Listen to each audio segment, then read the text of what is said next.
Good evening. The latest and perhaps final chapter in the story of a man convicted of two 1972 murders has come to light. Stephen Satter died this week. He was 77 years old. The Cottington County man not only made headlines for the murders, but for another crime 5 years later. KELOLAND's Dan Santella takes us back to 1977 when Satter was involved in a prison escape that put the state on edge. Dan?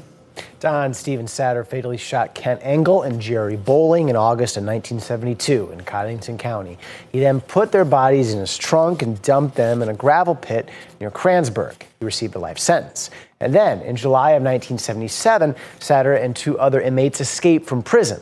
The story was in the news for days. The hum of a helicopter's blades could be heard near Ellis, South Dakota, back in the summer of 1977. Horses and dogs also joined in the search for three penitentiary escapees. Well, we've been under a lot of tension, and I know the kids have too, and I just sort of look over my shoulder all the time, and it seems like every little noise we hear, we're a little bit jumpy. Satter was the last of the escapees to be taken back into custody. A service station attendant recognized him and notified authorities. Eventually, Lake County Sheriff Tom Bakey found him. I believe he was glad that he was caught. I believe he's glad that it's over with. Then Attorney General Bill Janklow, who would go on to twice serve as the state's governor, agreed. We had a lot of people in this state that were afraid, and anytime a convicted killer's out running around the streets loose, you bet I'm afraid, and I'm happy when it's over. And as KELOLAND's Nancy Sutton reported back in 1977, the escapee even showed appreciation for how it all played out.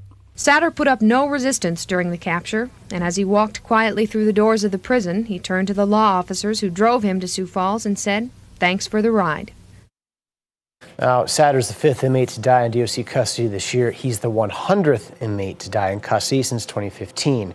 That number does not include two executions, one each in 2018 and 2019, and one inmate who died while on escape status. You can learn more about deaths within the DOC system in a KELOLAND.com original by our Jacob Newton. That's online now.